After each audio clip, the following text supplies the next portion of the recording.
Assalamualaikum warahmatullahi wabarakatuh. Bagaimana kabarnya anak-anak sekalian? Semoga kalian semuanya sehat. Masih dalam pelajaran prakarya kelas 7. Sekarang kita akan belajar budidaya tanaman sayuran. Budidaya tanaman sayuran merupakan materi prakarya kelas 7, aspek budidaya. Prakarya belajar 4 aspek, yaitu budidaya, pengolahan, rekayasa, dan kerajinan. Langsung saja kita lanjut. Di video ini, harapannya kita bisa memahami komoditas tanaman sayuran yang dapat dikembangkan sesuai kebutuhan wilayah setempat. Video ini harapannya kita bisa menguasai 2 indikator. Yang pertama, menjelaskan pengertian sayuran. Kemudian yang kedua, mengklasifikasikan jenis tanaman sayuran berdasarkan karakteristiknya. Oke, lanjut saja kita ke materinya. Pengertian sayuran. Di sini pengertian sayuran adalah bahan pangan asal tumbuhan yang mempunyai kadar serat tinggi. Di sini ada istilah bahan pangan. Bahan pangan adalah bahan yang berasal dari hewan atau tumbuhan yang harus diolah dulu sebelum dimakan. Jadi tidak bisa langsung dimakan, harus diolah, misal digoreng atau direbus atau dibakar dan sebagainya. Jadi beda dengan buah segar, ya, seperti semangka, itu kan bisa langsung dimakan. Yang dimaksud bahan pangan adalah bahan yang diolah dulu sebelum bisa dimakan. Kemudian di sini ada serat tinggi. Serat adalah kandungan yang ada pada suatu makanan, ya, zat yang terkandung di suatu makanan. Jadi ada bahan asal tumbuhan yang tidak mempunyai serat tinggi. Contohnya beras tidak mempunyai serat tinggi. Kemudian ubi jalar juga kadar seratnya rendah.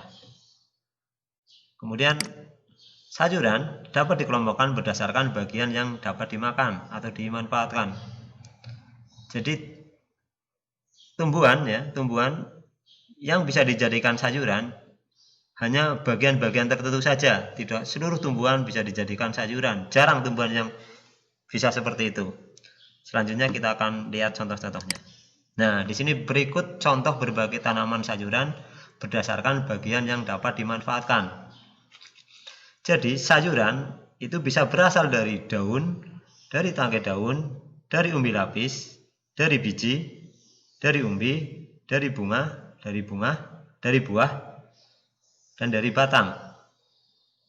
Jadi kalau ada yang bilang sayuran itu daun-daunan atau hanya berasal dari daun, itu kurang tepat, ya.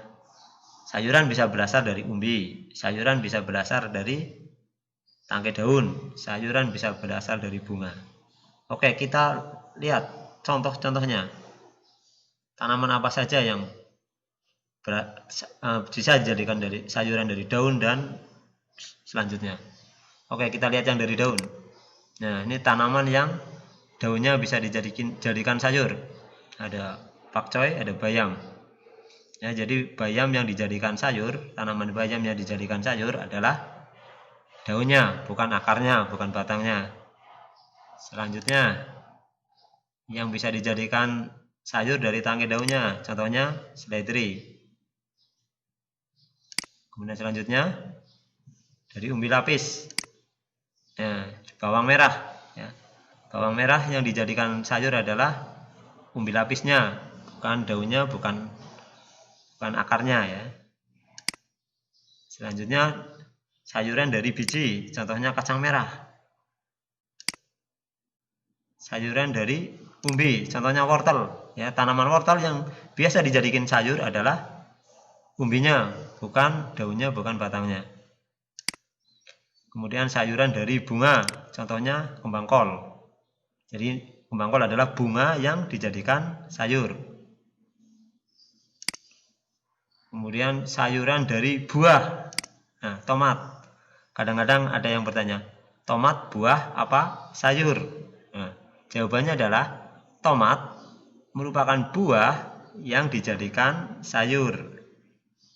Jadi tomat adalah buah, bagian tumbuhan ya, bagian tumbuhan ada akar, batang, kemudian daun. Tomat itu adalah buah tomat. Tapi buah tomat itu dijadikan sayur atau dijadikan sayuran.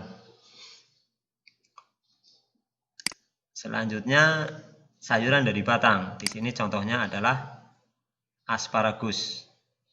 Mungkin demikian dulu yang bisa saya sampaikan. Jika ada kata-kata yang kurang bagus atau kurang tepat, kami mohon maaf. Wassalamualaikum warahmatullahi wabarakatuh.